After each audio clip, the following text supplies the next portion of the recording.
일단 여기까지 이제 끝낼 텐데 하고 밑줄 그을 겁니다.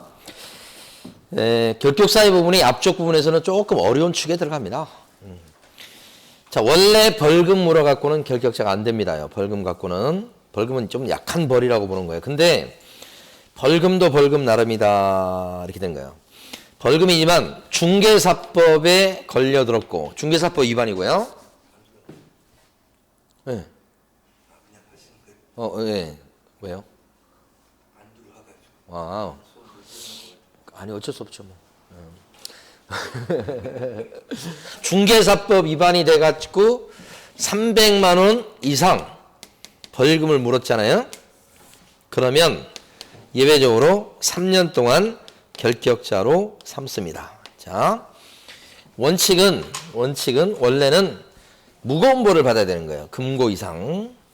근데 예외적으로 벌금 정도에 불과하지만 결격자로 삼는 경우가 있다.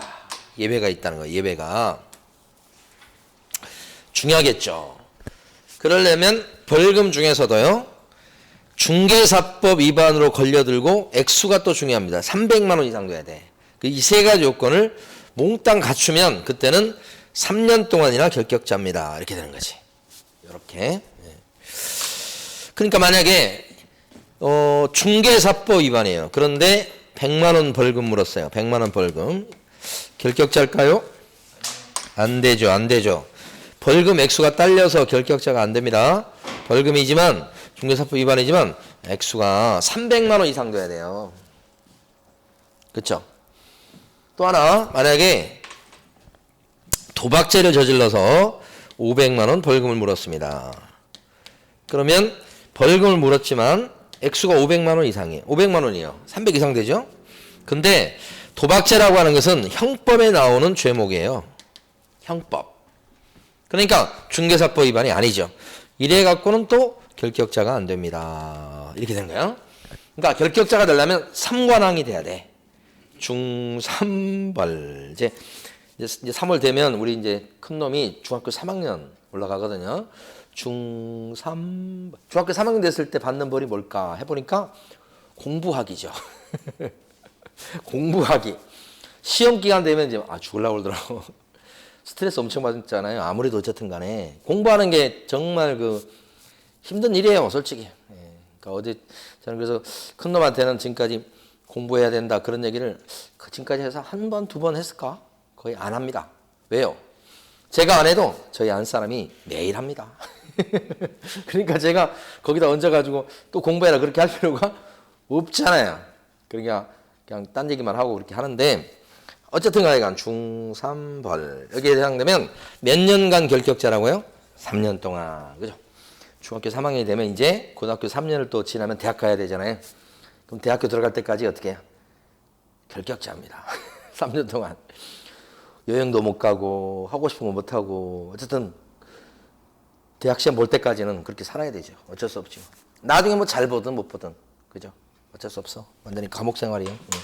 근데 우리 둘째 놈한테 어제도 내가 그런 얘기 했거든. 둘째 놈한테 야, 우리 애들 보면 제일 하고 싶은 게 뭐냐면 여행 가고 싶더라고. 못 가니까 더 가고 싶더라고. 그래서 야, 너 아빠랑 여행 가야 되는데 그러니까 이놈은 초등학교 6학년이거든. 중학교 올라가는데 자기는 대학교 갈 때까지 안 간대요. 근데 그렇게 살 필요 뭐가 있어요, 솔직히. 예? 동해안에도 가고 여행 가고 이렇게 해서 해야 되는데 벌써 이제 중학생 되고 이렇게 되면 애들 생각이 나는 열심히 공부해야 된다는 생각이 있나 봐요. 그래가지고 그러더라고. 참 안타깝더라고. 왜 지우려고 그러지? 100만 3번 받으면 괜찮아요. 그렇죠. 한 번 받았을 때 300 이상 이렇게 된 거죠. 예. 자, 그러면 여기 이제 밑줄 읽어 볼게요. 교재는 137페이지 보시게 되면 중간에 있는 형사벌 수용자 이렇게 나와 있는 게 있고요. 가로 1번에 제목 두 줄을 밑줄 그으시면 됩니다. 금고 이상의 실형을 선고받고 금고 이상 실형을 선고 금고 이상이 중요하고 일단 집행이 어떻게 됐다고요? 종료되거나 둘째 줄 집행이 면제된 날부터 3년간 결격자라는 뜻입니다. 3년이 지나지 아니한 자가 결격자라는 얘기는 3년 동안 결격자입니다. 그 뜻이죠, 지금. 자, 그렇게 해서 3년에 동그라미 치시면 끝이에요. 그 다음에요. 넘어가십니다. 이제 교재에서는 그 하나 적어 놓으셔야 될 것 같아. 방금 전에 읽은 것 중에서 집행이 면제된 날부터 이렇게 돼 있죠. 아까 그 둘째 줄에 집행이 면제된 날부터 할 때 집행이 면제 그 밑에다가 특별 사면 써두시는 게 좋아요. 특별 사면 받은 사람은 몇 년 동안 결격자다. 3년 동안 결격자입니다. 그 얘기하는 겁니다 지금. 자, 넘어가시고 그 다음에 어디 가시는가.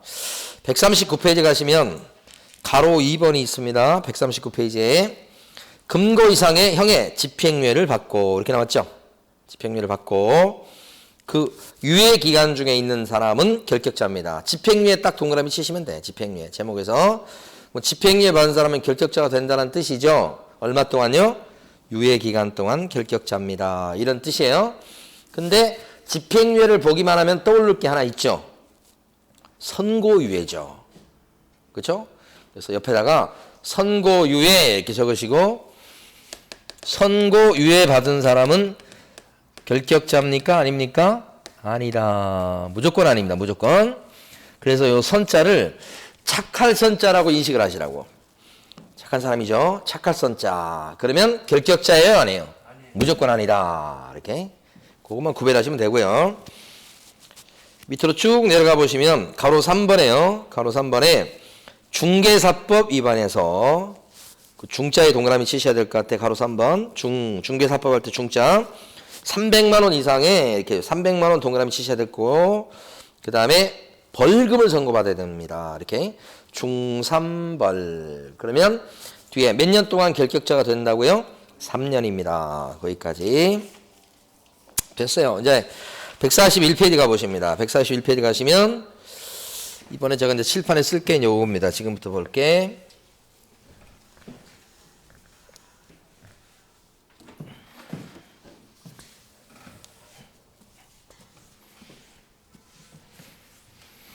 여기는 사실 형벌은 판사, 법원이 할 일이에요.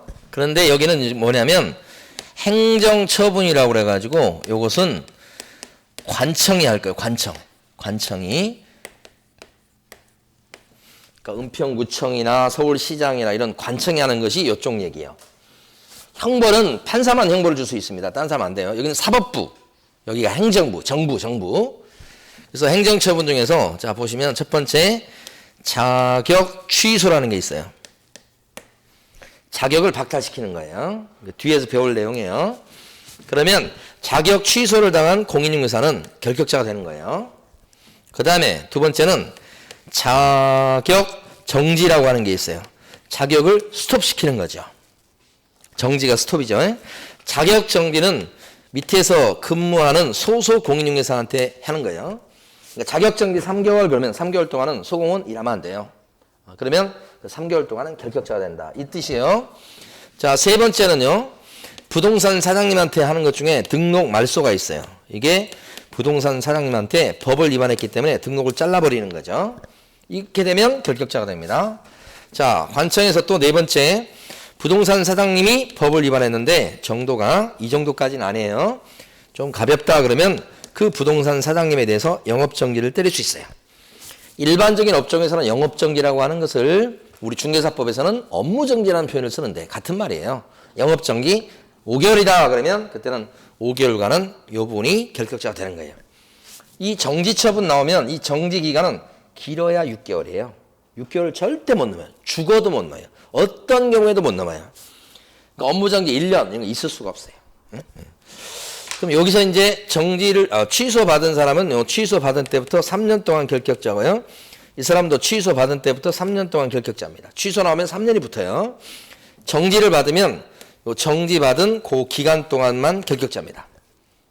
그럼 예를 들어서 자격정지를 받은 사람은 그리고 나서 얼마 받았는지는 얘기 안 해요. 자격정지 받은 사람이 6개월이 경과했다. 그러면 그때는요. 결격사에서 벗어났다. 맞습니까? 네, 무조건 맞죠. 왜요? 자격정지 기간을 얘기 안 해도 자격정지는 길어야 몇 개월이니까 6개월이니까 그렇게 시험에 나왔었죠. 자, 그러면 원칙은 쉬워요. 취소받으면 3년이 붙고 정지받으면 정지기간 동안 결격자다. 이렇게 되는 거죠. 자, 근데 이거 어려운 게 아니고 지금부터 보는 내용이 조금 까다로운 내용이에요. 자, 원래 등록 취소가 되면 3년 동안 결격자가 되는 게 이게 원칙이에요. 원칙. 자, 그런데 예외가 있다는 거예요. 예외가. 자, 이걸 보도록 합니다. 자, 등록 취소가 되려면 그냥 되는 게 아니고 법에서 써놨어야 됩니다. 이럴 때는 등록 취소된다라고 등록 취소 사유로 법에 써놨어야 돼. 이렇게 써놓고 있어야 돼. 되게 많아요. 등록 취소 사유가.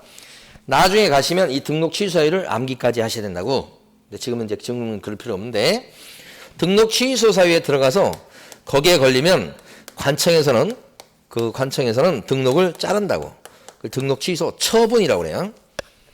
이런 말들이 좀 법률 용어인데 좀 어렵습니다. 처분이다.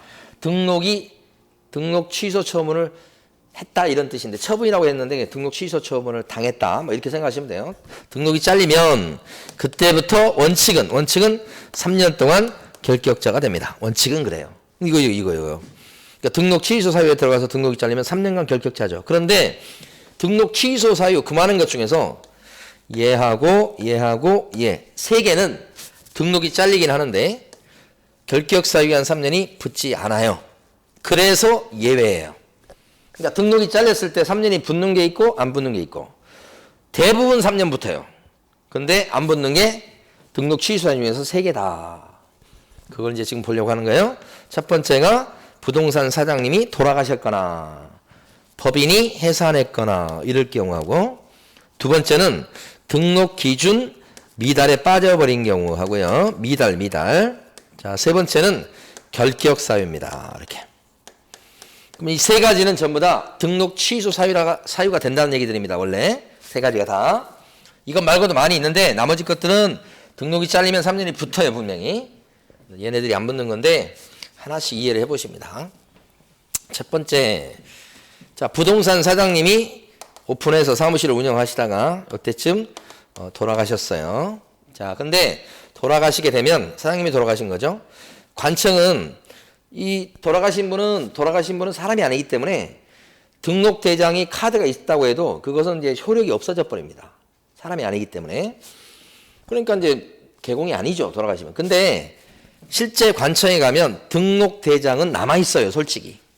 등록 카드는 아직까지도 있을 거 아닙니까? 그러면 관청에서는 그분이 돌아가셨다 그러면 어떻게 해야 되겠어요, 이제? 그 등록 카드를 없애버려야 되겠죠. 그래서 법에서는 등록을 취소하게끔 돼 있어요. 돌아가신 분이니까. 그런데 이렇게 등록 취소가 되면 어떻게 되느냐? 원칙은요. 등록 잘리면 그때부터 3년 동안 결격자가 돼서 일을 못합니다. 이렇게 하는 거잖아, 원래. 등록 취소가 되면.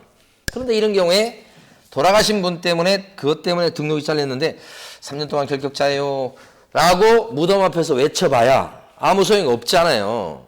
그래서 당연히 안 붙이는 겁니다, 이건. 돌아가신 분한테 결격사 유기한이 무슨 의미가 있어요. 그렇잖아요. 그래서 안 붙이는 거. 그런데 이것도 시험에 나왔지만 해산이 잘 나와요. 해산. 법인의 해산은 법인의 사망이에요. 그렇게 이해하셔야 돼. 법인이 죽은 거예요. 그럼 법인이 해산됐다 그러면 이거 사유가 돼요. 등록 취소. 이때도 똑같이 취급해서 등록 취소가 됐으니까 3년 동안은 결격자입니다. 이렇게 원래 돼야 되지만 해산 때문에 취소됐을 때는 3년이 안 붙어요. 안 붙어요. 근데 3년이 안 붙으니까 어떻게 된다는 얘기입니까? 거기 일했던 대표자 있잖아요. 법인 대표자. 이런 사람 같은 경우는 법인이 해산했어. 그래서 법인 등록이 잘렸어. 그 법인 대표자는 3년 동안 일을 못 하는 거예요? 아니죠. 해산이 법을 위반한 게 아니잖아요. 쉽게 말씀드리면 망한 거예요. 망한 거. 그러니까 그 대표자 같은 경우는 자기 사무실 오픈하고 막 그럴 수 있어야 되잖아요. 이게 3년을 막으면 안 되는 거죠. 그게 최근에 2번 나왔어요. 작년 시험까지 해서. 그러니까 안 붙이는 겁니다. 이게 첫 번째고. 두 번째는 기준입니다. 그랬는데 등록 기준 뭐가 있죠? 등록 기준 뭐가 있어요? 그렇죠. 그러니까 처음에 A가 오픈할 때는 사무실을 딱 얻어놔야 오픈이 되는 거예요. 등록이 되는 거예요. 그런데 등록하고 오픈할 때만 사무실을 갖추는 게 아니고 영업할 때도 내나 사무실 이렇게 다 유지가 돼야 돼요. 없어버리면 안 돼. 그런데 임대차 기간을 2년 했나 봐요. 2년쯤 됐을 때 사무실에 대해서 재계약을 안 한 거예요. 임차인이 주인이랑 재계약을 안 해버리고 가만히 보니까 뭐 월세만 나가지 별 뭐 소용 없을 것 같아. 그래서 요새는 뭐 인터넷 세상이니까 집에 들어앉아서 이 A라는 사람이 인터넷으로 영업을 하고 있다는 얘기죠. 사무실도 없이. 그죠? 이렇게. 이 사실은 가만히 보면 부동산 사무실을 하는 사람들 중에 보면 이렇게 원룸 같은 거 하는 경우에 사람들 광고로 이렇게 해서 이제 유인을 해갖고 유인했다는 게 좀 이상한데 광고 해가지고 오면 원룸 보여주고 계약서 쓸 때만 사무실이 필요하거든요. 그래서 그렇게 하시는 분들 보면 사실은 영업장에 1층에 있을 필요가 없잖아요. 지나가는 손님이 들어와가지고 원룸 구합니다 이렇게 하는 게 아니고 인터넷으로 광고해서 다 사람들을 이렇게 구하니까 1층에 있을 필요가 없잖아요. 그러니까 위층에 싼 데다가 사무실 얻어요. 그리고 광고를 통해서 사람들 오고 그러면 만날 때는 그 사무실에서 안 만나요. 그 사람 오는 위치에 맞춰가지고 그 역 근처나 이런 데서 거기서 현장에서 만나요. 그래서 바로 보러 가요. 그리고 마음에 드는 거 그러면 이제 사무실로 올라와서 거기서 계약서 쓰는 거야. 그러니까 사무실 1층에 있을 필요가 없죠. 그러니까 이 사람도 보니까 사무실 요 필요 없어 보여요. 집에 들어앉아서 하고 있더라, A가. 그러면 이게 잘못된 거예요. 이걸 어떻게 평가하냐면 등록 기준을 처음에 갖췄다가 또 유지하고 있다가 이때 없앰으로써 재계약을 안 함으로써 등록 기준을 못 갖춘 걸로 바뀌었다고 보는 거예요. 그것을 기준 미달이라고 표현해요. 미달. 법에서는 이런 상황이 발생하면 그 부동산 사장님의 등록을 취소할 수 있다고 법이 되어 있는 건 맞아요. 그래서 이걸 공무원이 적발했어요. 누가 찔렀겠죠, 분명히. 그래서 등록 취소를 하게 되었단 말이에요. 그러면 3년 동안 결격자가 되는 게 이게 원칙이란 말입니다. A의 등록이 잘렸으니까. 그런데 이게 합리적이냐 이 말이지. 왜 그러냐면 A라는 사람이 고집을 피우다가 등록이 취소했어요. 그런데 나중에 정신을 차리고 나서 A가 다시 새 사무실을 얻어서 자식 있는 사람이잖아요. 실무교육 뭐 받았다 치고 그래가지고 다시 만약에 등록 신청을 해왔다 그랬을 때 이 사람 잘렸던 사람이잖아요, 지금. 다시 지금 사무실 얻어서 신청을 해. 그러면 이거 등록을 어떻게 받아줘야 될까요? 아니면 등록을 거부해야 될까요? 그게 문제가 발생한 거야. 근데 이 경우는 가만히 보니까 등록 잘리긴 했는데 이것 때문에 잘린 거야. 그런데 그 점이 어떻게 됐습니까? 지금 사무실을 다시 얻음으로써 해소가 되었죠. 완벽하게 사무실을 갖춰서 자격증 갖고 등록 신청했는데 왜 이걸 등록을 거부하냐 이 말이죠. 받아주는 게 맞겠죠. 그래서 등록 기준 미달 때문에 등록 취소가 되는 것까지는 맞는데 등록 취소되었다고 해도 3년 안 묻히는 거예요. 이 얘기는 어떤 뜻입니까?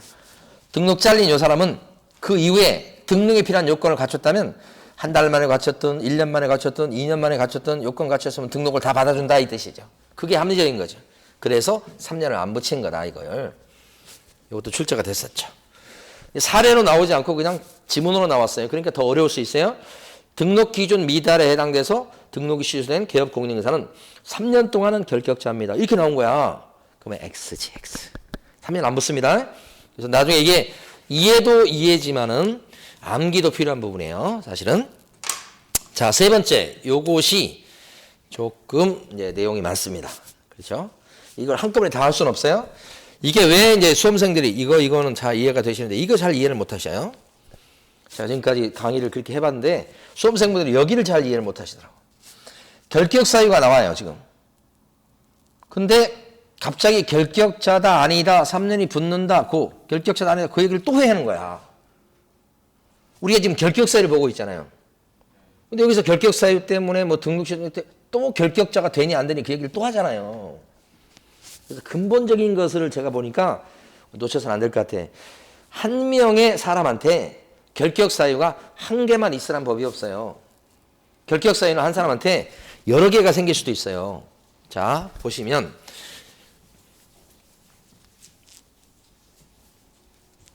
A라는 사람이 오픈했어요. 근데 이때쯤 돼서 A가 징역 1년에 집행유예 2년을 받은 거예요. 사기죄를 저지른 거예요. 부동산 사장님이. 이 부동산 사장님은 집행유예 2년을 받았는데 깜빵에 갑니까 안 갑니까? 안 가지. 집행유예니까 집으로 가는 사람이에요. 그렇죠? 결격자입니까 아닙니까? 집행유예 받았는데 결격자죠? 얼마 동안 결격자입니까? 집행유예 더 하면 안 되는데 집행유예 기간 동안만 결격자예요. 2년 동안만. 그러니까 이 사람은 2년 동안 결격자입니다. 이렇게 된 사람이에요. 자, 그 다음에 A라는 사람이 이때쯤 돼서 파산 선고를 받았어요. 파산 선고. 파산자가 됐다고요. 요 시점에. 그죠? 그래서 빚이 많아갖고 신청했더니 파산을 받아줬어. 이 사람은 결격자 됐죠? 언제까지요? 복권될 때까지. 복권될 때까지는 결격자가 됩니다. 이 사람이. 그렇죠? 아이고, 이렇게. 그러니까 같은 사람이 같은 사람? 근데 A가 자, 이것 때문에 가만히 보니까 충격을 받았는지 A가 자, 정신을 잃었어요. 그래서 피성년 후견인이 되었다. 판사가 또 피후견인 만들어줬어요? 요때. 그럼 피성년 후견인은 결격자 됐나요? 언제까지야? 이거 안 배웠는데. 자, 판사가 문제없다고 할 때까지입니다. 그게 후견 종료 결정이에요. 종료. 요거 개시라고 합니다. 개시 시작한다는 거. 피후견이 시작한다는 거. 개시. 끝마쳐지면 어떻게 해요? 종료 결정. 요 사이에 결격자가 되는 거예요. 요 사이에. 지금 이 사람한테 결격 사유가 몇 개가 지금 따닥따닥 붙어 있습니까? 3개예요, 3개. 그럼 이 사람은 결격 사유에 처음 빠진 날부터 마지막으로 벗어난 날까지 여기서부터 여기까지 결격자입니다. 이렇게 하는 거예요. 그러니까 결격 사유가 여러 개 있을 수 있어요. 그러면 통산한다고 그러죠. 처음에 빠진 날부터 마지막으로 벗어난 날까지 이렇게 친다는 거지. 이거 2년에다가 요거 몇 년 이렇게 합치는 게 아니고, 요거 하고 여기서 이렇게 하고 요거 따로 요것도 하고 요것도 하고 이렇게 길게 가는 게 아니고 처음에 빠진 날부터 시간적으로 봤을 때 마지막으로 벗어난 날까지 결격자가 됩니다. 이게 원칙이에요. 그러니까 이걸 먼저 이해하셔야 돼. 그런데 어떤 게 있냐면 여기는 집행유예하고 파산하고 피성년 후견이 따로 별개입니다. 그러니까 이때부터 이때까지 되는 거예요. 근데 만약에 똑같아 보입니다만은 자, 이렇게 한번 봐봐요. A라는 사람이 오픈한 개공이에요. 요때쯤 돼서 징역 1년에 집행유예 2년을 받았습니다. 깜빵에 안 가지만 결격자가 됐죠. 결격자가 되는 그 기간은 집행유예 기간 동안 결격자가 되겠죠. 그래서 여기서는 몇 년이냐면 2년 동안 결격자 됩니다. 이렇게 됐을 거예요. 이렇게 됐어요. 그런데 부동산 사장님이 지금 결격사에 빠졌으면 중개업 시장에서 일을 못하게 속관해야 돼요. 그 속관내는 방법은 부동산 사장님일 때는 뭐 해고 이 정도가 아니고 아예 등록을 말소시켜야 됩니다. 그래서 등록 취소다. 왜 등록이 잘린 겁니까? 여기서 왜 등록 취소가 되고 말소가 된 거예요? 집행유예 받아서 이거 되는 것 때문에 지금 쫓겨나는 거잖아요. 근데 원래 등록 취소가 되면 그때부터 몇 년 동안 결격자죠? 3년 동안 결격자입니다. 등록 취소는 원래 몇 년 동안? 방금 전에 배웠잖아. 등록 취소는 원칙적으로 몇 년 동안? 3년 동안 결격자입니다. 이렇게 된다면 이 사람 같은 경우도 이것처럼 판단하면 최초로 결격사에 빠진 날부터 마지막으로 결격사에서 벗어난 날 이렇게 하는 게 맞고 이것도 결격사유, 이것도 결격사유니까 그렇게 되는 게 맞는 것처럼 보이잖아요. 요것도 요것처럼 한다면. 그런데 왜 등록이 잘렸어요? 결격사유 때문에. 왜 결격자 됐어요? 집행유예 때문에. 그러니까 얘하고 얘가 연결된다는 거예요. 그게 연결되는 것은 등록 취소밖에 없어요. 유일하게. 등록 취소도 결격사유고 집행유예도 결격사유인데 그죠? 따로따로가 아닌 거예요. 얘는. 여기 집행유예 받는 바람에 그게 영향을 줘서 등록이 잘린 거란 말이에요. 이랬을 때는 원인이 겉으로 드러나는 것은 두 개처럼 보이지만 실제 원인은 하나인 거예요. 하나. 이거잖아. 이거. 그러니까 이럴 때는 요 집행유예 기간 동안만 결격자로 삼고 여기서 끝내고 이것 때문에 3년을 늘려서 결격사유를 기간을 이렇게 늘리지는 맙시다. 이런 뜻이에요. 원인이 하나니까 집행유예가 하나. 그래서 이때는 등록 취소만 되고 안 붙여요. 그게 요게 이거예요. 그러니까 이 결격사유가 얼마나 많아요. 사실 많이 있는데 그중에서 지금 저기서 예를 든 게 징역 1년에 집행유예 2년을 예를 든 거 아닙니까? 그럼 이것 때문에 결격자가 되겠죠. 집행유예 때문에. 그 집행유예 저기 써놨잖아. 집행유예 때문에 결격자 되겠죠. 근데 그것 때문에 등록이 잘리기도 하겠죠. 등록 잘리지만 이것 때문에 따로 3년을 붙이지는 않는다. 그죠? 그래서 이것도 예외적으로 생각해 주셔야 돼. 그러니까 이게 얘하고 얘가 다 별개예요. 그러면 처음부터 끝까지 다칩니다. 근데 얘하고 얘가 별개가 아니고 이거 받는 바람에 이렇게 되는 바람에 이렇게 됐을 때는 이것만 치고 여기서 끝내는 걸로 하고 이게 늘리지 않는다 이 말이지. 어려워요. 쉽지 않아요. 만약에 이 사람이 파산 선고 받았다 그러면 어떻게 돼? 파산자. 이 사람이 파산 선고. 여러분 이해를 잘하는 것 같으니까 예를 하나 더 든 거예요. 자, 여기서 파산 선고. 파산자. 결격자 됐죠? 언제까지 결격자예요? 복권될 때까지. 이 사람 복권되는데 한 10년 걸렸다 쳐봐요. 10년. 이 복권이야. 뭐 이 사람의 결격 사유 기간은 어떻게 돼요? 10년 동안 되는 거예요. 근데 어쨌든 요 중간에 파산자 됐으니까 결격자 됐잖아요. 사장님이. 부동산 시장에서 내쫓아 버려야지. 내쫓는 방법은 뭐예요? 사장님이니까. 해고가 아니고 등록 말소지.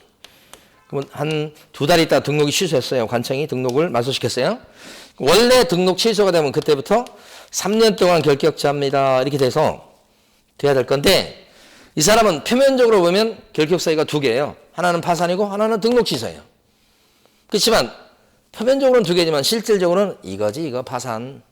이것 때문에 등록이 잘린 거예요. 그러니까 결격 사유가 여러 개 있으면 다 따로따로 해서 다 처음부터 끝까지 치는 건데 결격 사유 빠진 것 때문에 등록 취소. 이것도 결격 사유니까. 그랬을 때만큼은 뭐예요? 위에 진짜 원인인 요것 것만 가지고 친단 말이에요. 그러니까 이게 전혀 봐준다는 의미가 아니에요. 합리적인 거지. 왜요? 10년 동안 결격자가 돼야 돼요.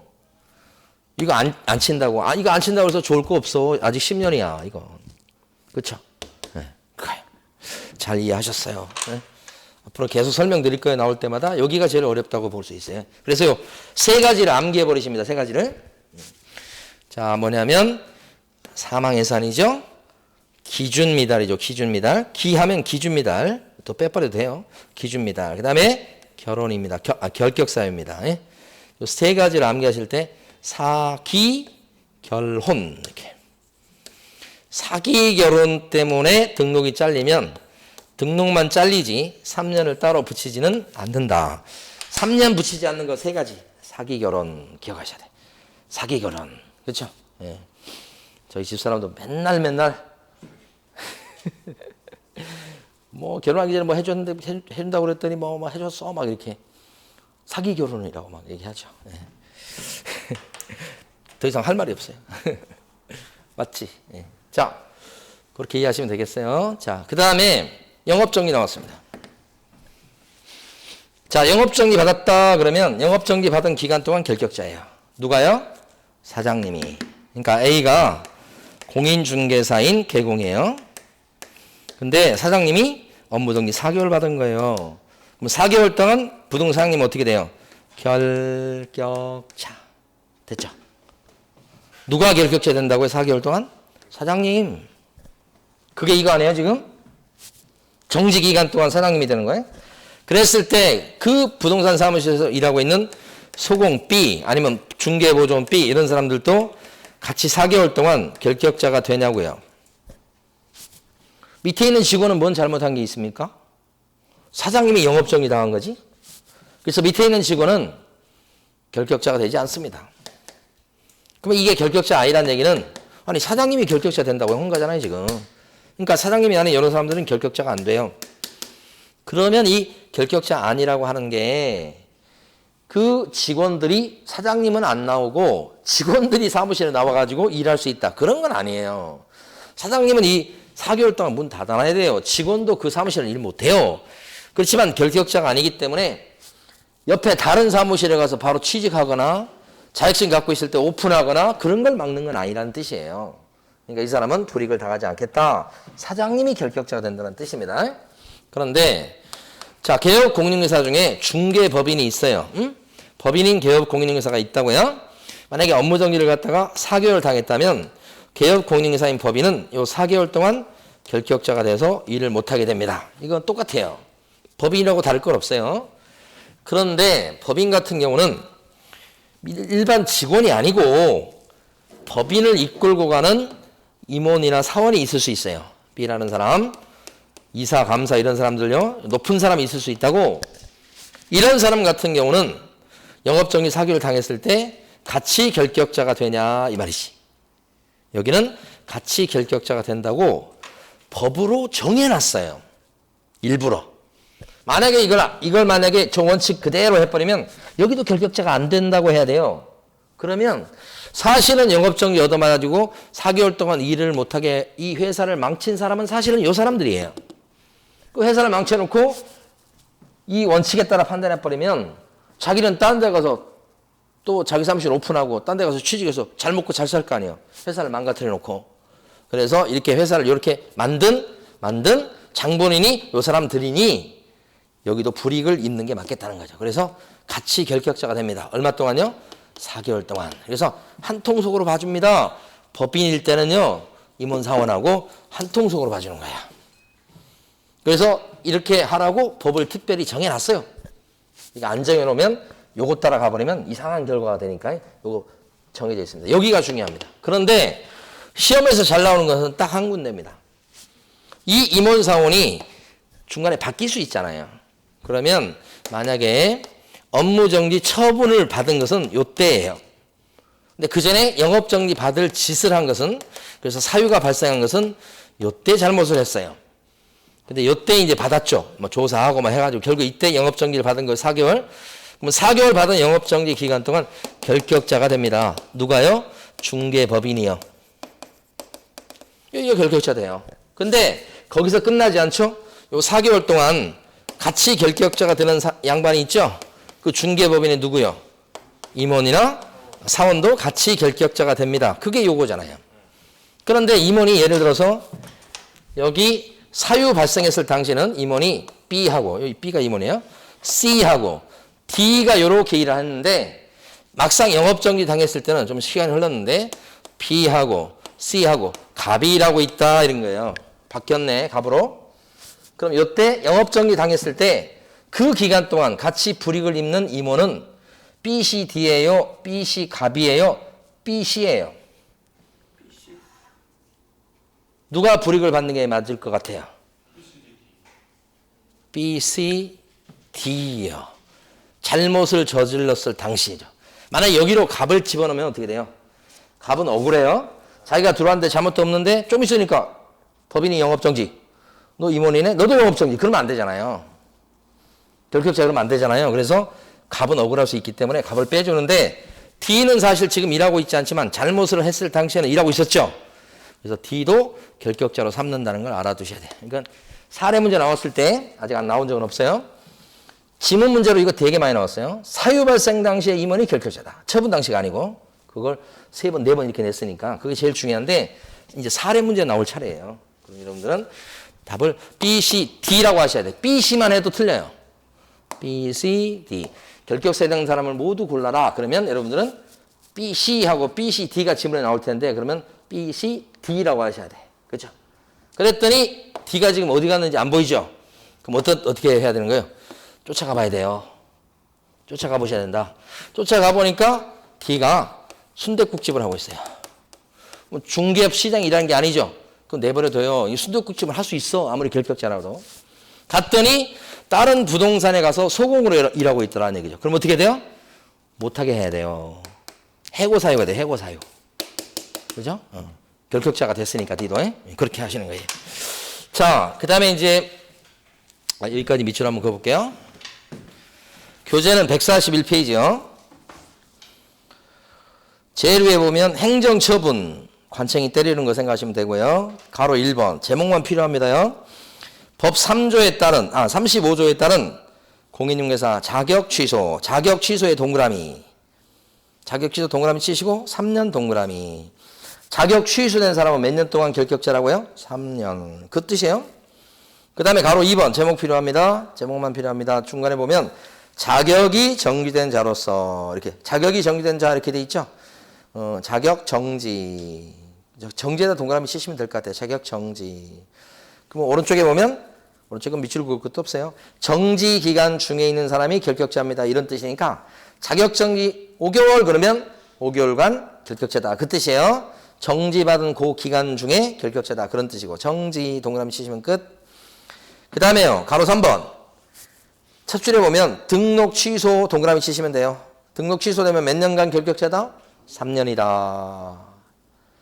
가로 3번에 첫째 줄 동그라미 두 군데 치면 되죠. 등록 취소 동그라미 3년 동그라미. 자 밑에 가시면 동그라미 2번에 예외가 있어요. 예외. 예외다 그랬을 때 동그라미 기억번. 개인인 개업공인중개사가 사망하거나 그죠? 사망의 동그라미요. 자 개업공인중개사인 법인이 해산한 경우 해산의 동그라미요. 사기 결혼할 때 사자입니다. 이게 사망. 그 다음에 또 뭐예요? 해산. 이때는 등록 취소 사유이긴 한데 등록 취소만 됐지 그것 때문에 따로 3년을 붙이지 않는다. 3년 안 붙는 거예요. 사망 해산. 자 다음 페이지 갑니다. 제목만 필요합니다. 니은번 제목 결격사유에 해당되어 등록 취소된 경우 제목만 필요합니다. 제목 여기는 결격사유죠. 사기 결혼할 때 결자입니다. 결격사유 이것도 3년 안 붙죠. 자 밑에 있는 내용을 읽어보시면 안 됩니다. 지금 단계에서 이제 지금 이해를 하시고요. 제목만 가지고 이해를 하셔야 됩니다. 그리고 밑에 읽는 것보다 차라리 공부를 하시려면 요 동영상 강의를 한 번 더 듣는 게 낫습니다. 그렇게 해서 어느 정도 이해된 상태에서 그 다음에 글귀를 읽는 게 맞죠.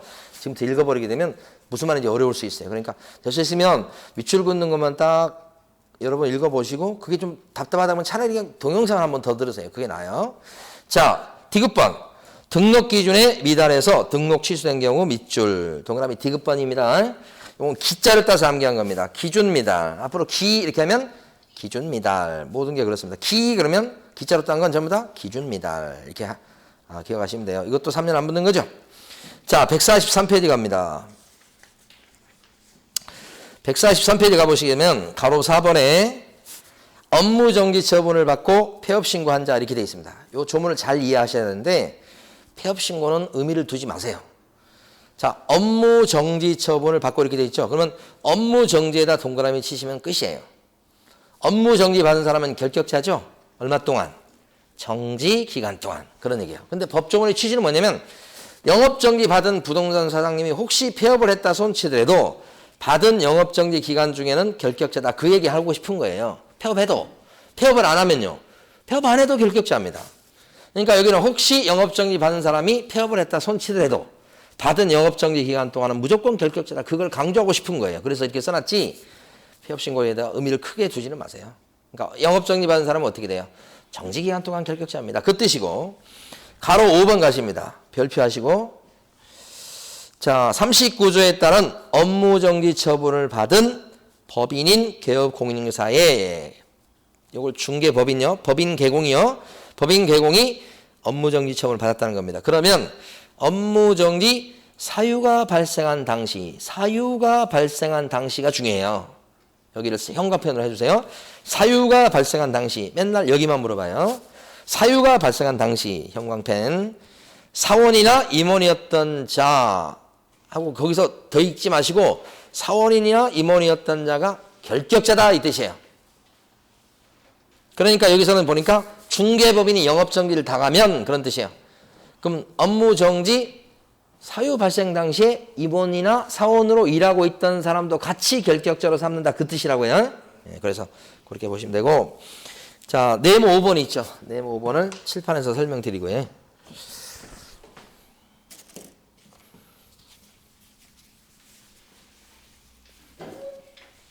자 뭐냐면 아무것도 아닙니다. 간단합니다. A라는 법인인 개업공인중개사가 있다. 중개법인이에요. 멀쩡해요. 결격사에 들어가는 거 하나도 없어요. 그런데 이 법인에 중개법인에 B라고 하는 임원이 있다. 또는 사원이 있다. 여기서 사원이란 말을 많이 쓰는데 이 사원은 월급쟁이 아니고요. 회사 중에서 합자 들어간 거 있죠. 한명회사, 합자회사. 그때는 그 출자자, 사장님을 사원이라고 불러요. 그러니까 사원 이 사람은 임원급이에요. 일반 직원을 얘기하는 게 아니에요. 그래서 되게 그것도 질문을 많이 받는 내용 중에 하나입니다. 이 사원을 꼭 일반인을 생각하시더라고요. 일반 직원 아니고 사원도 임원하고 똑같아요. 이렇게 생각하시면 되는데 이 사람이 결격자가 됐어요. B가. 어떤 거냐면 파산 선고를 받았어요. 파산 선고 받으면 파산자 이렇게 부릅니다. 그럼 이 사람이 결격자가 되겠죠. 언제까지요? 복권될 때까지. 근데 이 사람이 결격자가 됐을 때 높은 사람이니까 이 중개법인 이 사람도 중개법인도 결격자로 삼는다 이겁니다. 그러니까 아까 여기서 보면 한통속이라고 그랬습니다. 여기가 영업정지 당하니까 여기도 같이 결격자가 됐었다. 그렇듯이 여기가 결격자가 되니까 불똥이 튀어요. 중개법인도 뭐예요? 결격자로 삼아야 마땅하다 이런 얘기죠. 그러면 이 중개법인은 껍데기예요. 껍데기. 법인을 딱 차려갖고 실질적으로 누가 다 조종하는 거예요. 그 출자자들, 임원 사원들이 다 조종하는 겁니다. 껍질에 불과해요. 껍질. 그래서 이렇게 한통속으로 보는 겁니다. 그러니까 여기는 실제 문제가 없었지만 불똥이 튀어서 이렇게 된 거고 만약에 직원이라고 말씀드렸습니다만 소공이나 중개보조원들이 있잖아요. 이런 사람들이 결격자입니다. 일반 직원이. 그랬을 때는 불똥이 튀느냐? 절대 안 튀죠. 이게 돈 받아가면서 월급 받아가면서 일만 해주는 사람이 시키는 대로 그러니까 이렇게 전염되지는 않아요. 높은 사람일 때 그렇게 되는 거예요. 하나만 더요. 그게 지금 제일 밑에 있는 네모 5번이에요. 네모 5번. 그 네모 5번에 따르면 어때요? 누가 결격자 된다는 얘기입니까? 요 네모 5번에서는. 누가 결격자 된다? 법인이 된다는 걸 얘기하고 싶은 거예요. 여기가 결격자 된다. 누구 때문에? 누구 때문에? 이것 때문에 된다는 거예요. 여기 때문에. 그걸 얘기하는 게 네모 5번입니다. 마지막 거. 제목만 필요합니다. 자, 그리고 하나만 더 해보도록 합니다. 그리고 이제 다음으로 넘어갔는데 하나가 뭐냐. 여기 결격사에 해당되는 사람 되게 많아요. 12명이에요. 이런 사람들이 중개사 시험에 응시해서 시험을 볼 수 있을까요? 어때요? 자, 미성년자 결격자 맞습니까요? 처음에 나왔었는데 시험 볼 수 있나요? 네. 파산자 같은 경우에도 결격자 확실하죠. 파산자. 그 파산자 시험 못 봐요. 그런 거 있어요? 없어요. 시험 못 보는 사람은 아까 2명 있었잖아요. 어떤 사람요? 자격 취소된 사람하고 부정행위 저지른 사람하고 그 두 사람 빼고 다 볼 수 있으니까 파산자도 결격자지만 시험 볼 수 있다고요. 그 다음에 징역 1년을 선고받고 깜빵에 있는 사람이에요. 깜빵에 있어요 지금. 결격자 맞죠? 깜빵에 있는 1년 동안 결격자고 나와서 3년 더 결격자 될 사람이에요 이 사람. 그러니까 이 사람 시험 볼 수 있냐고요. 깜빵에 나와서 지금 한 달 됐습니다. 학원 등록해서 시험 볼 수 있냐고요. 있어. 그래서 이 사람도 원칙적으로 결격자 시험 볼 수 있는 거예요. 그런데 결격자에 들어가는 사람 중에 시험을 못 보는 사람이 2명도 아니고 딱 1명 있어요. 1명 못 보는 사람. 그러니까 대부분은 시험 볼 수 있어요. 못 보는 사람 1명 누구죠? 바로 방금 전에 말씀드렸는데 자격 취소당한 양반이에요. 자격 취소당한 사람은 결격자 맞습니까? 몇 년 동안요? 3년 동안 결격자. 맞죠? 근데 이 사람은 방금 전에 말씀드렸듯이 시험 못 보는 2명 중에 1명 들어가죠. 이 사람은 자격 취소가 되면 3년 동안 시험도 볼 수가 없다. 이렇게 되는 거지. 그래서 결격자과 동시에 시험도 못 보는 사람은 딱 1명. 누구요? 자격 취소된 양반. 근데 이 사람은 시험도 못 보고 일도 못 하고 그런 사람이죠.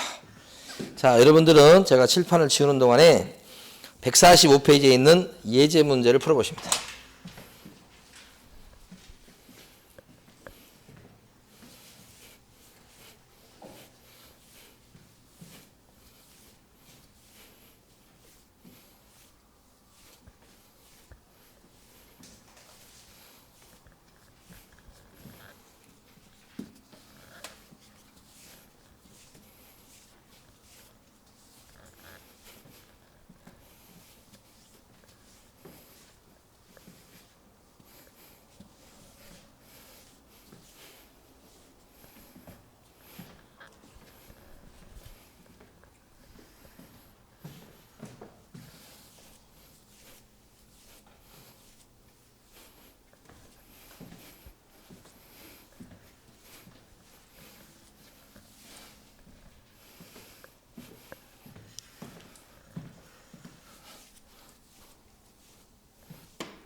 요새는 이렇게 마스크 쓰고 있다가 한 번씩 벗으면 왜 이렇게 공기가 이렇게 달달한지 모르겠어요.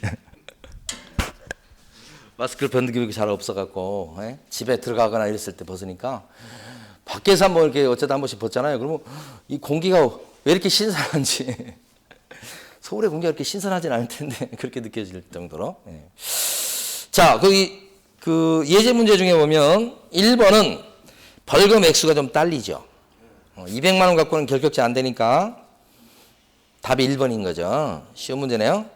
2번은 집행 종료, 집행 면제가 나왔죠. 그러면 3년간 결격자니까 3년 지났대요, 안 지났대요? 안 지났다. 그럼 이 사람은요, 결격자죠. 끝글자를 잘 보셔야 됩니다. 결격사에서는. 3번 지문에도 보니까 자격 취소라는 얘기가 나왔죠. 3년간 결격자죠. 그 얘기는 끝에 보시면 3년 지났대요, 안 지났대요? 안 지났으면 결격자. 3년 지났다고 나오면 결격자 아니고. 그러니까 끝에서 갈려버릴 수도 있어요. OX가. 자, 세 번째, 네 번째. 요것은 영업정지를 받았는데 핵심은 사유 발생 당시에 사원 또는 임원이었던 자가 같이 결격자가 되는 거죠. 사유 발생 당시를 묻고 있는 겁니다. 그다음 5번은 정지죠, 정지. 정지 기간 동안 결격자니까 정지 중에 있으니 결격자죠. 그렇죠. 그래서 결격자 아닌 양반은 1번 이렇게 됩니다. 자, 사무실 보도록 합니다. 146페이지. 다음 페이지 넘기시고.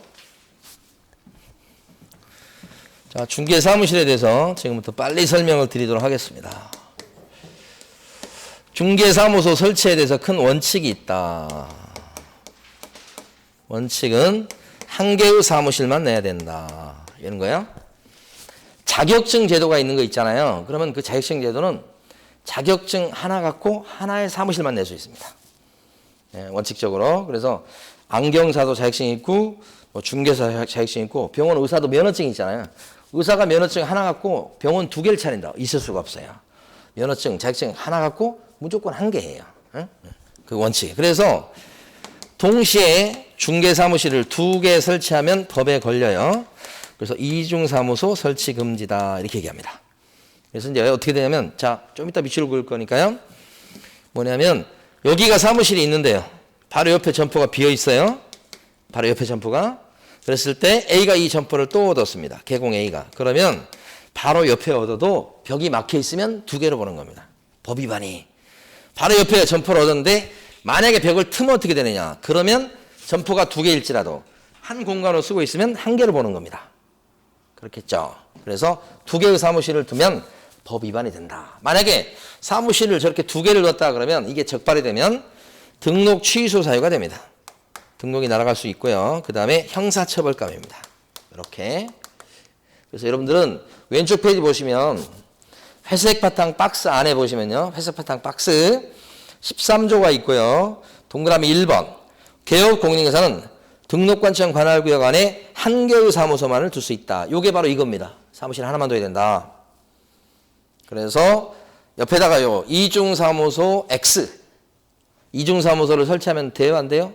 안 된다. 이중사무소 X라고 쓰시고 그 다음에 옆에다가 만약에 이중사무소 설치했다. 그러면 등록이 취소될 수 있는 임의적 등록 취소 사유가 되고 그 다음에 형사처벌입니다. 1년 이하의 징역, 1천만 원 이하의 벌금 요걸 써두시고 자 정확히는 이렇게 쓰시라고요. 바로 옆에다가 이중사무소는 안 된다. 그죠? 만약에 위반했을 때는 어떻게 한다고요? 임의적 등록 취소, 등록이 잘릴 수 있는 사유가 되고 형사처벌입니다. 1년 이하의 징역이나 1천만 원의 벌금 이렇게 딱 쓰시면 끝이에요. 이제 그 내용이 두 페이지에 걸쳐서 나와요. 교재에서는. 그러니까 그거 보지 마시고 13조의 1항 딱 보시면 돼. 그 다음에 또 한 가지는 이거예요. 두 번째는 사무실을 두 개 설치하면 안 된다고 그러니까 어떤 경우가 있냐면 사무실 딱 하나 설치하고요. 거래가 많이 일어나는 개발지에 가가지고 이렇게 파라솔 치고 앉아있어. 여기서. 여기서 앉아가지고 무슨 뭐 휴식을 취하는 게 아니잖아요. 저기서 영업활동을 해. 그러면 영업장소가 두 군데 나오는 거예요. 이게 파라솔이 사무실이 아니어서 그렇지 두 군데에서 장사하는 거예요. 지금. 법의 취지하고 안 맞는단 말입니다. 그래서 이럴 때 이걸 막기 위해서 법에서는 임시 중개 시설물을 설치 못하게 합니다. 근데 여기서 임시 중개 시설물은 위하고 다른 게 뭐냐면 이건 딱 움직이지 못하는 거지만요. 이것은요. 움직이는 거 얘기하는 거예요. 그래서 대표적인 것이 천막이라든지 아니면 파라솔이라든지 그 다음에 컨테이너 박스 이런 것들을 얘기합니다. 이런 거는 사무실이 있는데 이거 설치하게 되면 흔히 얘기하는 떴다방 같은 거 얘기하는 겁니다. 그렇게 되면 똑같이 처벌받습니다. 아까 적어 놓으셨죠? 그래서 여러분 밑줄 그을게요. 동그라미 2번입니다. 옆에 쓰실 필요가 없어요. 지금 동그라미 2번에 뭐라고 되어 있냐면 개업공인중개사는 천막 그 밖에 이동이 용이한 임시 중개 시설물 설치해서는 안 된다. 거기까지 밑줄을 그으시면 돼요. 그리고 여기하고 딱 이렇게 연결해 두시면 돼. 이때도 똑같이 처벌받는다고요? 취지가 같기 때문에 영업장소가 두 군데 나오면 안 된다는 거죠. 자, 거기 끝냈고요. 이 내용이 지금 오른쪽에 147페이지부터 다음 페이지 148페이지까지 쫙 나온 거예요. 그러니까 147페이지하고 148페이지를 다 읽을 게 아니고 사실 그 동그라미 1번, 동그라미 2번 그것만 있으면 끝나는 거예요. 자, 그 다음에 149페이지 가보세요. 예배. 자, 예배라는 게 무슨 말이야? 사무실이 한 개가 아니고 여러 개 있을 수 있다. 사무실이 어떤 경우에 사무실을 여러 개 둘 수 있느냐? 바로 중개법인이에요. 중개법인은 어떻게 읽어요? 법인인 개업공인중개사라고 하죠. 그럼 중개법인은 사무실 여러 개 갖고 있을 수 있어. 뭐 때문에 그러냐? 분사무소 때문이에요. 분사무소. 분점, 지점. 그러니까 중개법인은 본점이 있고 지점이 있다 그러면 본점 사무실 있고 지점 사무실 있고 또 지점 사무실 또 있고 여러 개 있을 수 있잖아요. 누가요? 중개법인이 그렇다는 얘기죠. 그러니까 개업공인중개사 중에서 사무실을 여러 개 가질 수 있는 개공이 있다. 여기다. 근데 나중에 여러분들이 자격증 따시면 혼자 오픈할 가능성이 높은데 공인중개사인 개업공인중개사는 절대 분점을 못 냅니다. 지금 복덕방 할아버지도 마찬가지입니다. 그럴 정신도 없으시겠지만 자, 분사무소를 내지 못합니다. 누구만 분사무소를 낼 수 있어요? 법인만 낼 수 있다. 이것이 중요하죠. 이것이. 그런데 보통 여기서요. 법인이라고 한다면 이 법인은 일반 중개사법에 따라서 등록을 낸 법인이 대부분인데 일반 중개법인이라는 표현을 잘 안 씁니다. 그냥 보통 일반적인 법인은 법인 개공은 그냥 일반. 이 말 안 쓰고 그냥 법인 개공은 이런 의미고 아셔야 될 게 특수법인이라는 게 따로 있어요. 이 특수법인도 법인에 들어가긴 하는데 중개사법에 근거해서 만들어진 게 아니고 다른 법에 근거해서 만들어진 법인이 있어요. 그걸 특수법인이라고 해요. 이때 이 특수법인이라는 표현을 우리가 실무적으로 씁니다. 그 특수법인에 해당되는 가장 대표적인 것이 단위농협입니다. 지역농협. 지역에 가면 지역농협 같은 게 단위농협이 있어요. 성남농협이라든지 지역에 가면 곳곳에 있잖아요. 그런 단위농협, 지역농협은 특수법인이라고 그래요. 근데 그것은 중개사법에서 중개할 수 있어요라고 쓴 게 아니고 농업협동조합법에서 중개업을 할 수 있다고 써져 있어. 업무 중에 하나 들어가요. 그러니까 중개사법에 근거해서 할 수 있는 법인이 아니기 때문에 특수법인이라고 하는 거예요. 중개사법에 근거해서 만들어진 법인은 그냥 법인 개공이라고 불러. 그게 이제 구체로 들어가면 일반 법인을 얘기하는 거고요. 농업협동조합법 또 뭐 다른 법에 따라서 만들어진 법인은 특수법인. 이제는 여러분들이 특수법인이라는 것도 알고 계셔야 돼요. 시험에 나오니까요, 실제. 그러면 일반 법인도 분사무소 낼 수 있지만 특수법인도 낼 수 있다는 걸 알아두셔야 돼. 그러니까 이 지역농협, 단위농협에서도 분사무소를 낼 수가 있다. 요거. 그러면 분사무소 낼 때 여기가 내든 그냥 막 내는 게 아니죠. 자, 기준이 있습니다. 설치 기준이 있다. 자, 설치 기준 어떻게 되느냐. 일단은 여기서 생각해 보세요. 은평구에 본점이 있어. 그러면 은평구에다는 절대 분사무소를 설치하지 못합니다. 그러니까 본점 있는 데는 무조건 빼야 돼. 그리고 분사무소 낼 때는 시, 군, 구별로 한 개씩만 낼 수 있어요. 한 개씩만. 시, 군, 구별 한 개니까 은평에 본점이 있다 그러면 마포에는 낼 수 있어요. 마포에 낼 수 있는데 마포에 한 개만 내야 돼. 마포가 영업이 잘 된다고 해서 거기다가 분사무소를 동시에 2개를 내거나 그럴 수는 없다. 시군구별로 1개를 초과할 수 없다고 되어 있으니까. 세 번째, 그 분사무소에다가는 책임자를 앉혀놔야 돼. 책임자. 응? 이 책임자가 분사무소에서 사장님 역할을 해가지고 계약서 써주고 막 그렇게 할 사람이야. 있어야 돼, 이 사람이. 예, 책임자. 본점은 누가 사장님 역할을 해요? 본점은? 은평구에 있는 본점은 누가 사장님 역할을 해요? 대표자, 대표이사. 본점은 대표이사가 사장님 역할하고 분점은 누가 사장님이에요? 책임자. 근데 대표자든 책임자든 계약서 써주고 뭐 설명해주고 막 그래야 되니까 뭘 좀 알아야 되겠죠? 증이 있어야 되겠죠, 이렇게? 여기까지. 책임자는 증이 있어야 된다고. 어? 이런 사람을 앉혀놔야 된다. 이게 기준이에요. 다만 시험에 잘 나오는 게 뭐냐면 지역농협 같은 특수법인도 분사무소를 낼 수 있는데 낼 때는 지역농협에 있어서의 요 분사무소 책임자는 어차피 계약서를 많이 못 써요. 안 쓰고요. 1년 가봤다 전국적으로 몇 건 안 돼요. 따라서 우리 법은 어떻게 하냐면 이런 얘기를 합니다. 특수법인일 때는 자, 책임자가 있긴 있어야 돼. 그런데 책임자가 증 갖고 있을 필요는 없다. 왜요? 계약서 많이 써주는 건 아니다. 이렇게 보는 거예요. 그래서 책임자가 지점장이 자격증 없어도 중개할 수 있게 되고 분사무소 역할을 할 수 있게 돼요. 그래서 요거의 시험에 잘 나옵니다. 그러면 지역농협도 분사무소 설치할 수 있다. 그죠? 지역농협도 분사무소 설치할 때는 책임자를 둬야 됩니까?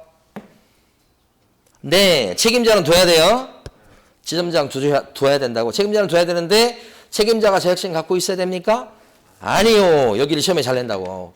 이게 하나도 중요한 게 아닌데 시험에는 무지하게 잘 내요. 셀 수가 없이 많이 나왔어요. 예? 자, 그 다음에 설치하는 절차를 보도록 합니다. 예?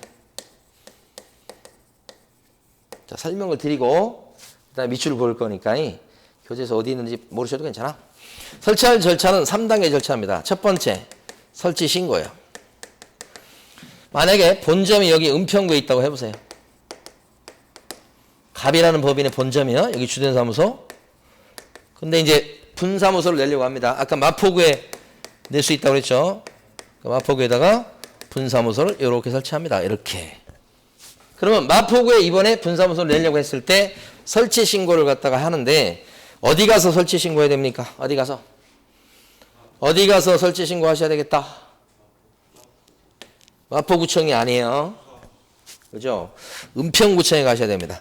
주된 사무소 소재관할 등록관청에 쫓아가서 설치 신고한다는 게 중요한 거예요. 마포에 분사무소를 둔다고 마포구청에 쫓아가는 게 아니다. 그죠? 요거 중요하고. 하여간 칠판에서 갑자기 막 노란 글씨 나오면 그게 중요한 겁니다. 그게 시험에 많이 나오는 거예요.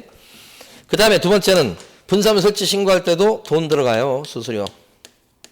내야 됩니다. 분사무소 설치 신고가 등록 신청하고 같은 역할을 해요. 솔직히. 같은 의미예요. 돈 들어갑니다. 그 다음에 구비서류 갖다 놔야 됩니다. 구비서류. 제출서류. 자, 요것을 이제 좀 이해합니다. 여기가 조금 어려운 부분이에요. 뭐 어렵다 것도 없어요. 이해하시면 금방 끝나.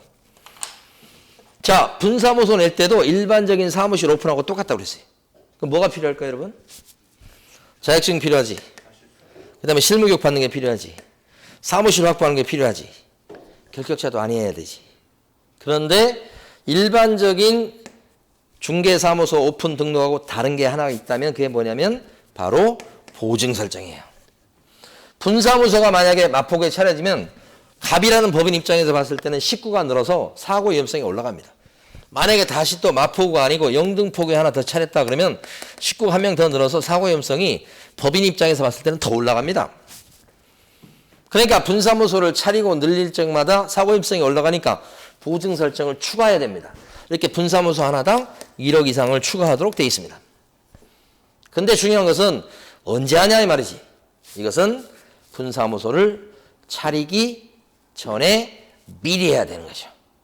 일반적인 사무실 오픈에서는 보증 설정을 언제 한다고 아까 배웠습니까? 첫 시간에. 둘째 시간에 배웠네요, 사실. 등록되고 나서 그 다음에 이제 오픈하고 나서 그 다음에 보증 설정하면 되지만 여기는 오픈하기 전입니다. 그래서 눈에 확 들어오는 게 요겁니다, 요거. 이게 필요해요.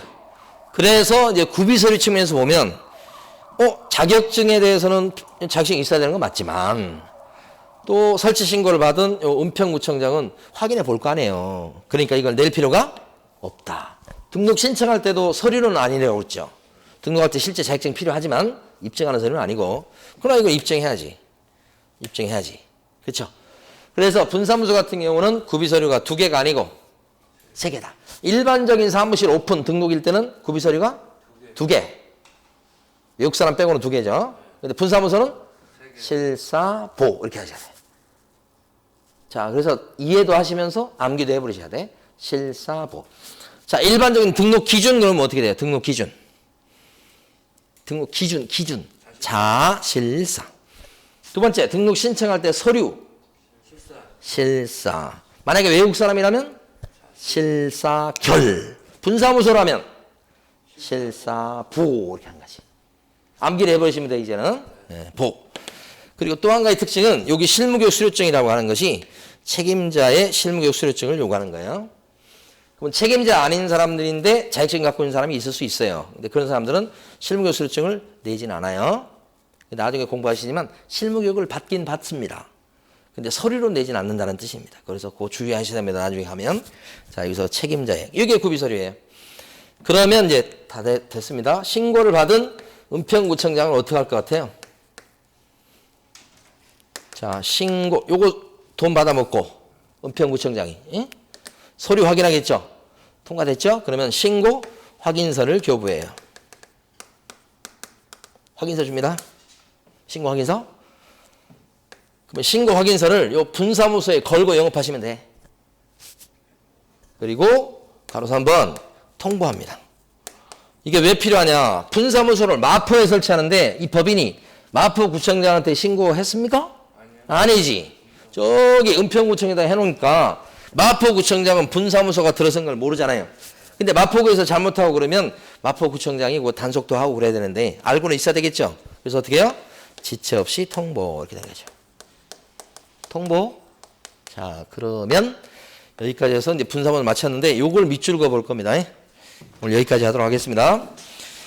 149페이지 보시면 제일 위에 취지라고 남아 있고요. 첫째 줄하고 둘째 줄 앞부분, 둘째 줄까지 밑줄 긋습니다. 자, 법인인 개업공인회사는 대통령령이 정하는 기준과 절차에 따라서 등록관청에 신고하고 관할구역 외의 지역에다가 분사무소를 둘 수 있다. 누가 분사무소를 둘 수 있다고요? 첫 줄에 나온 법인인 개업공인회사는 이게 중요합니다. 공인중개사인 개업공인회사는 그래버리면 틀려요. 첫 줄 앞부분을 주의하시고 그 다음에 네모 2번에 보면 가로 1번에 있습니다. 첫째 줄부터 셋째 줄 앞부분까지 밑줄 긋고요. 분사무소는 주된 사무소 소재지가 속한 시군구를 제외한다고 되어 있습니다. 제외. 그렇죠? 주된 사무소 있는 데를 빼고는 시군구별로 설치하되 시군구별로 한 개를 초과할 수 없다까지 밑줄이고요. 가로 2번에 보면 이 분사무소에다가는 첫 줄에 공인중개사를 갖다가 책임자로 앉혀놔야 된다. 맞죠? 근데 다만 여기서부터 시험이 잘 나오는 부분이라고 그랬어요. 다만 다른 법의 규정에 의해서 중개업을 할 수 있는 법인은 이걸 우리가 줄여서 뭐라고 부른다고 그랬습니까? 특수법인. 다른 법의 규정에 따라서 중개업을 할 수 있는 법인. 줄여서 뭐요? 특수법인. 대표적인 예가 뭐라고 그랬습니까? 위에 적어 놓으십니다. 특수법인이라고 적으시고 또 그 위에다가 뭐라고 적어 놓습니까? 지역농협이죠. 특수법인의 가장 대표적인 예가 뭐라고요? 지역농협입니다. 지역농협도 분사무소 둘 수 있다고요. 근데 책임자를 두긴 둬야 돼요. 책임자가 공인중개사 자격증 갖고 있을 필요는 없다. 그 뜻이라고 그게 오해하시면 안 되고 다음 페이지 가시면 가로 3번부터 가로 5번을 쭉 3개를 묶어 놓습니다. 왼쪽으로 가로 3번부터 5번까지를 이렇게 해서 3가지를 이렇게 묶어 놓으시고 그러면 가로 3번이 뭐냐? 실무교육을 이수할 것입니다. 실무교육을 이수한다는 게 요거 얘기하는 거죠. 실무교육을 이수할 거. 그죠? 누가요? 책임자가. 그 다음에 가로 5번 보면 손해배상 책임을 보장하기 위해서 보증을 1억 원 이상 추가로 설정할 거. 이거죠, 이거? 보증을 설정할 거. 얼마 이상? 1억 이상. 이렇게. 가로 5번입니다. 뭘 확보해야 됩니까? 사무실을 확보해야 되겠죠? 요 3가지를 쓴 겁니다, 지금. 가로 3번, 가로 4번, 가로 5번은 3가지 쓴 거예요, 지금. 예. 서류로 표기한 거나 이렇게 요건으로 표기한 거나 같은 겁니다. 자, 네모 3번에 가로 1번. 첫 줄, 밑줄 긋습니다. 분사무 설치 신고는 어디 쫓아가서 한대요? 주된 사무소 소재직 관할 등록관청에 쫓아가서 하죠. 첫 줄에 나오죠. 그거 시험에 잘 나오는 부분. 가로 2번 밑에 가보시면 제일 아랫부분에 박스 있습니다. 자, 분사무 설치 신고할 때 첨부 서류, 구비 서류 뭐예요? 우리 암기했는데 실, 사, 보 이렇게 세 가지죠. 그래서 거기 동그라미 1번이 바로 실입니다. 실. 실무교 수료증 사본인데 누구 거? 책임자 거. 동그라미 2번이 보가 먼저 나왔습니다. 우리 교재에서는 보가 뭐예요? 보증 서류. 앞으로 길게 돼 있어도 여러분들은 보증 서류 이렇게 하세요. 보증 서류가 구비 서류 들어갑니다. 동그라미 2번. 보가 먼저 나왔고 오른쪽 페이지 갑니다. 동그라미 3번. 뭐라고 나와 있습니까? 건축물 대장에 기댄 건물의 분사무소를 확보 둘째 줄 끝에 하였음을 증명하는 서류입니다. 여기는 분사무소인데 하여간 사무실이죠. 그래서 이게 사입니다. 사. 분사무소 사무실이죠. 그래서 실, 사, 보 세 개가 구비 서류. 가로 3번의 첫 줄 돈 들어갑니다. 지방 자치단체 조례 가져가는 수수료 납부하셔야 되겠다. 그죠? 자, 네모 4번에 가로 1번. 신고 확인서 교부라고 나왔죠? 첫째 줄하고 둘째 줄 앞부분까지 밑줄입니다. 예. 분사무 설치 신고를 받은 등록관청은 신고 내용이 적합했을 때는 신고 확인서를 어떻게 한다고요? 교부해야 되겠다. 그렇죠? 그리고 나서 제일 밑에 네모 5번. 통보하죠? 마지막 절차가 통보죠? 그래서 가로 1번에 첫째 줄하고 둘째 줄을 마구마구 밑줄 긋습니다. 자, 읽어보면 등록관청은 분사무 설치 신고 확인서를 교부한 후에 지체 없이 설치 예정지역을 관할하는 시정구수구청장한테 뭐 해야 된다고요? 통보해야 된다. 예. 방금 전에 한 게 이거죠? 설치 신고 주된 사무소에 있는 데다 해야 된다. 그럼 신고 확인서 교부. 마지막에 뭐예요? 지체 없이 통보. 3단계 절차죠? 여기까지 오늘 진도고요. OX 문제를 좀 보도록 하겠습니다. OX 문제. 다 풀어놓으신 걸로 알고 있습니다. 1번은 O입니까? X입니까? X. 왜 그래요? 사용 대체한 건물에 오픈할 수 있습니다. 공짜로 빌려 쓸 수도 있잖아요. 동업할 때 많이 한다고 그랬죠. 2번은요. 가설 건축물 대장은요. 못 써먹습니다. 이거. 중개업 등록 못합니다. 오픈 못합니다. 가건물에다가는 X. 3번은요. 법인이 아닌 사단은 등록할 수 있다. 안 됩니다. 자, 요거 좀 이해하셔야 돼요. 여러분들 이제 요런 게 여러분한테 어려울 수 있어요. 사단 이렇게 얘기하잖아요. 이 사단이 다른 말로 단체입니다. 단체. 단체라고 해서 다 법인 되는 게 아니고요. 단체가 사단이 설립 등기를 마치면 등기를 마치면 법인이 되는 거예요. 이렇게. 근데 법인이 등록을 하죠. 관청에 중개업소 등록을 하죠. 그러면 어떻게 돼요? 중개법인이 되는 거예요. 이런 단계를 거쳐요. 그러면 법인이나 공인중개사가 등록할 수 있는 거예요. 법인이나 공인중개사가. 근데 법인이 아닌 사단은 뭐예요? 아직 설립 등기가 되지 않는 거죠. 그러면 사단 형태에서 바로 등록할 수 있냐고. 사단 형태에서 등록 신청할 수 있냐고요. 안 돼, 안 돼. 그렇죠? 이거죠. 이거? 법인이 아닌 사단은 등록할 수 있다, 없다? 없다. 여기 좀 어려울 수 있어요. 요 단계를 알아두셔야 돼. 요런 게 기초예요, 기초 사실은. 사단에서 법인으로, 법인에서 중개법인으로 이렇게 하는 겁니다. 예? 그 다음에요. 그러니까 3번은 그러니까 X죠. 4번은요. X인 게 7명이다. 제외하고 7명. 그러면 최소 몇 명? 3명. 2명 갖고 안 됩니다. 예? 자, X. 그 다음에 5번요. 없죠. 소공 등록 신청 못 합니다. 소공은. 동영상 들으신 분들은 꼭 이걸 문제 다 풀어보시고 수업을 들으셔야 돼. 여기서 지금 풀 때 그냥 같이 풀라고 그렇게 하시면 안 되고 그럼 게으른 거예요. 자, 6번은요. 동그라미. 보호증 설정 여부를 확인하고 지체 없이 교부. 자, 7번은요. 협회에다가 통보하죠. 협회. 그죠? 다음 달 10일까지 통보하는 건 그런데 국장에게 통보하는 게 아니고 어디에 통보해라? 중개사 협회. 자, 그 다음에 8번.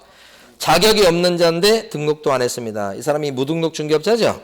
돈 못 법니다. 보수 약정을 해도 아무 소용이 없습니다. 무효입니다. 못 받아냅니다. 못 받아내요. 재판에도 못 받습니다. 무등록 중개업자는. 그 다음에 9번은요. 부조원인데 이 사람이 법인에, 이게 일반 법인이 아니고 중개법인이에요, 지금. 그러니까 부동산 사무실 두 군데 속하면 안 돼요. 그죠? 예, 그래서 두 집 살림하면 안 됩니다. 이렇게 되면 어떻게 되는 거예요? 이중 소속이라고 그래가지고 법에 걸립니다. 처벌받습니다. X죠? 자, 10번요. 복권 내면 바로 벗어나요. 3년 안 벗습니다. 11번요. 선고유예 나오면 좋습니다. 여러분 어때요? 선고유예 받은 사람은 무조건 결격자가 아니다. 착할선자. 착할선자 꼭 떠부르시고. 12번요. 집시법 위반이기 때문에 중개사법 위반이 아니죠. 무조건 결격자 아닙니다. 무조건 아니에요. 근데 불가능하다고 했으니까 X. 괜찮아요? 이 사람 결격자 아닙니다. 13번요.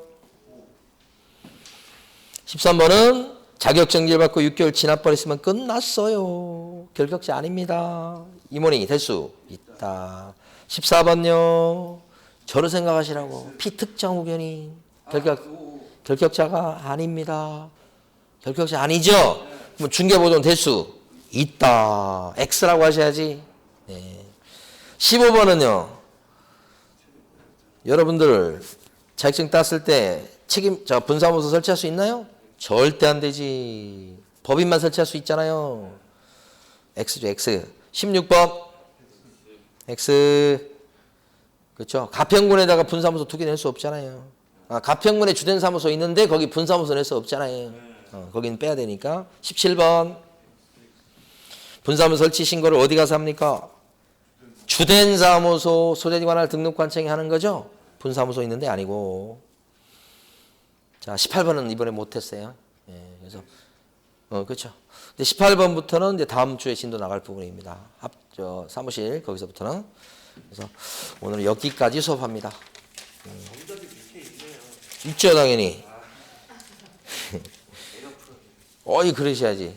정답이 있어도. 예, 잘하셨어요. 자, 오늘 여기까지 수업합니다. 수고 많으셨습니다.